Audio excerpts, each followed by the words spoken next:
Because time is short, so without introduction, that song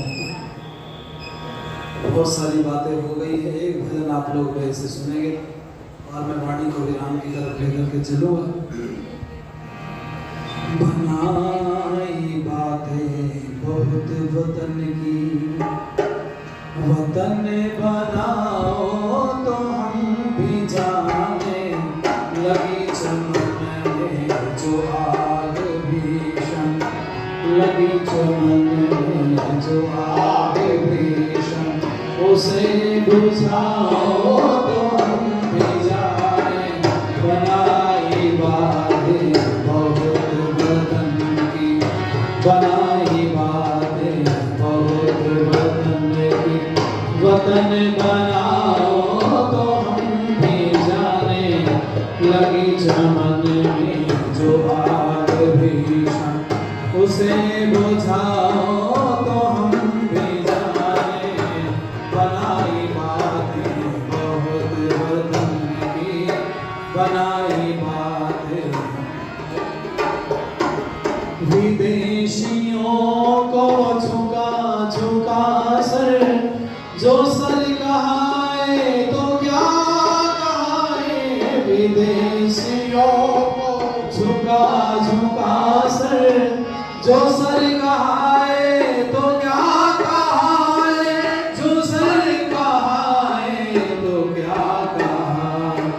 कटा के sir Bhagat Singh सा, कटा के सर भगत सिंह सा, सरदार कहाओ बेजाने।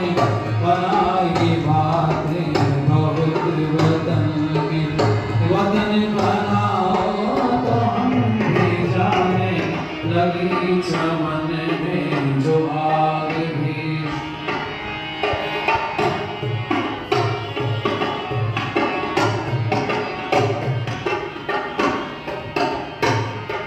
विवाह उत्सव में नाच रंग में जो धन लुटाया तो क्या लुटाया। विवाह उत्सव में नाच रंग में जो धन लुटाया तो क्या लुटाया। जो धन लुटाया तो क्या लुटाया। स्वदेश हित भामाशाह जैसे, स्वदेश हित भामाशाह जैसे, जो धन लुटाओ तो हम भी जाने। बनाई बातें बहुत वतन की, वतन बनाओ तो हम भी जाने लगी चमन में जो आग भीषण, उसे बुझाओ तो हम भी जाने। बनाई बातें बहुत किसी की करके खुशामदी घर, जो हलवा खाया तो भी क्या खाया। किसी की करके खुशामदी घर, जो हलवा खाया तो भी क्या खाया। जो हलवा खाया तो भी क्या खाया। ऋषि दयानंद से सत्य वक्ता, ऋषि दयानंद से सत्य वक्ता, जो जहर खाओ तो हम भी जाने। बनाई बातें बहुत वतन की, वतन बनाओ तो हम भी जाने लगी चमन में जो आग भीषण, उसे बुझाओ तो हम भी जाने। बनाई बातें बहुत वतन। इसलिए मैं आप लोगों से चर्चा कर रहा था कि भाई हमारी जो परिस्थितियां हैं, कई बार इस विषय को हमारे बीच में रखा जाता है कि अग्निहोत्र संसार का सर्वश्रेष्ठ कर्म है और मैंने आपको समझाया कि जो हवन है ये हवा का भंडारा है, शुद्ध वायु का। कितने लोगों को लाभ मिलता है? आपका भोजन बन रहा है, कितने लोग भोजन कर पाएंगे? जितनों को निमंत्रण होगा। क्यों जी? जिसको निमंत्रण नहीं, कोई बेचारा चलता फिरता ऐसे दो चार आ सकते हैं, लेकिन आपने पानी का प्याऊ लगा दिया तो उसमें ज्यादातर लोग ऐसे हो जाते हैं जो हमारे जानकारी के नहीं होते, पी के चले जाते हैं। आपके भोजन को सब ग्रहण नहीं कर सकते। आपकी आर्य समाज में भी बहुत जीव भूखे रहेंगे। आज भोजन का भंडारा है, लेकिन क्या छिपकली आपके भोजन को ग्रहण करेगी? अरे बोलो भैया, कितनी मकड़ियां हो सकती, कितने कीड़े मकोड़े, कितने जीव और दूसरे घूम रहे होंगे, वो आपके भोजन को ग्रहण नहीं करेंगे, आपके पानी को भी ग्रहण नहीं करेंगे। लेकिन हाँ, अगर आपने हवन किया है तो वायु उस जीव तक भी पहुंचेगी या नहीं? बोलो। तो आप जब वायु का भंडारा करते हैं तो असंख्य जीवों को उसका लाभ मिलता है। एक तो ये, और दूसरा उदाहरण सुन लीजिए भैया। दूसरा क्या लाभ मिलता है अग्निहोत्र से?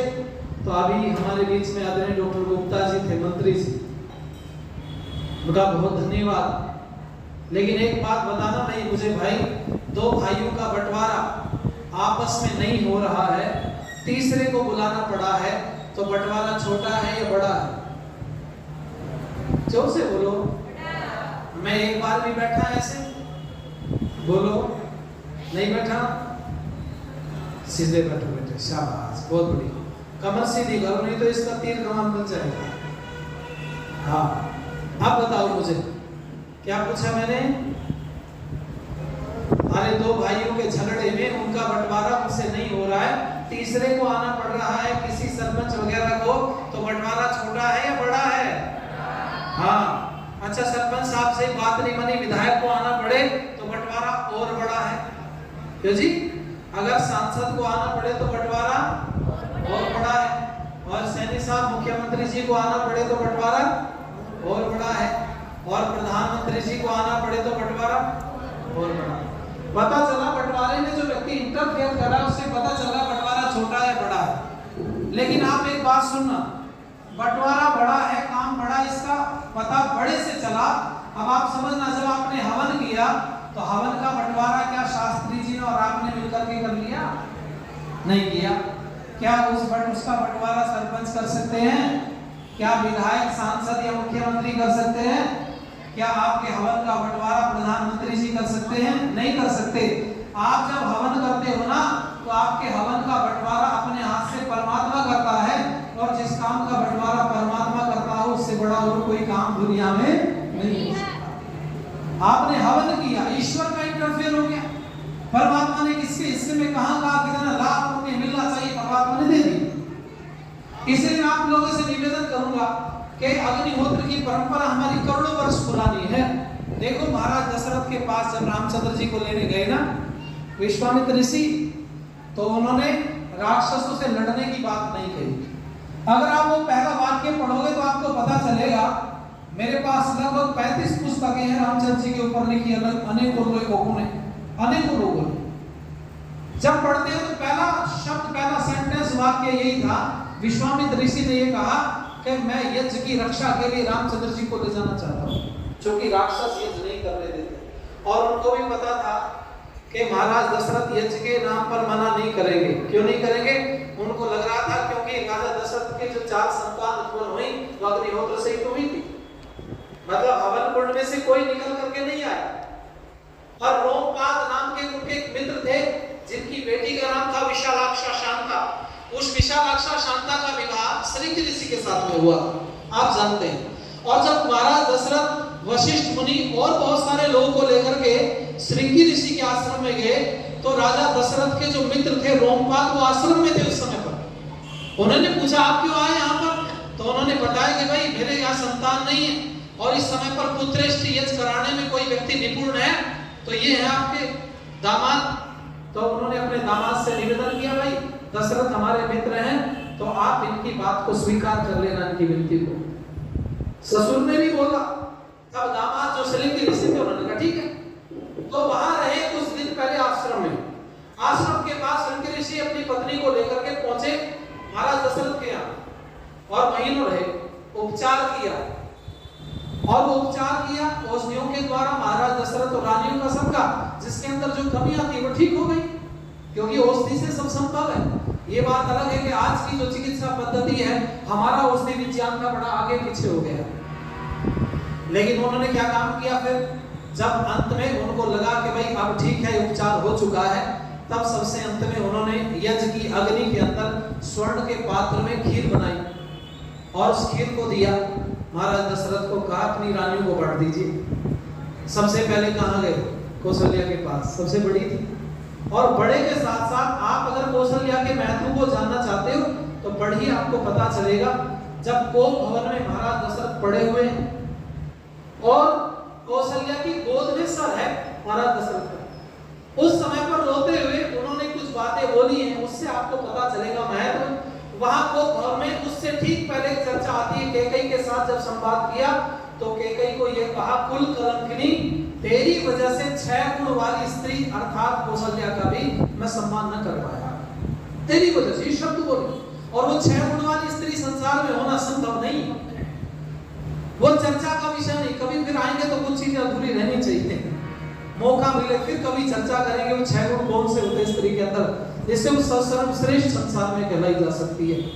उस समय पर कौशल्या की गोद में सर रख करके महाराज दशरथ कहते हैं कि जैसे मातृत्व सुख प्राप्त होता है ना, एक माँ की गोद में सर रखा होता है, ऐसा सुख प्राप्त हो रहा है।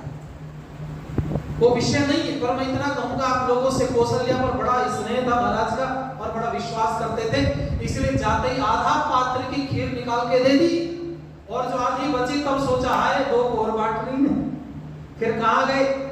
कैकेयी के पास नहीं गए, क्योंकि कैकेयी का जो भैया था युद्धोजित शर्त लगा रखी थी कि मेरा बेटा, मेरा भांजा राजा बनेगा। तो उनको भय था कि इसके घर से, इससे तो पैदा होने नहीं चाहिए कोई संतान। महाराज दशरथ सोचते हो भी जाए तो चलो बाद में पीछे से। किसके पास? सुमित्रा के गए, चौथाई खीर बची, मतलब आधी की आधी की चुटकी उसको दे दी, और जो बची ना चौथाई खीर, जब कैकेयी के पास जा रहे थे तो जाते जाते मन बदल गया, और वो चौथाई की भी आधी खीर दी कैकेयी को, और जो बची उसको वापस सुमित्रा को खिलाया। महाराज दशरथ यज्ञ के प्रति समर्पित थे, तो उन्होंने कहा यज्ञ की रक्षा के लिए ले जाना चाहता हूं, बात को मैं खत्म करता हूं। उन्होंने कहा ठीक है महाराज, लेकिन मैं खुद चलूंगा। क्यों?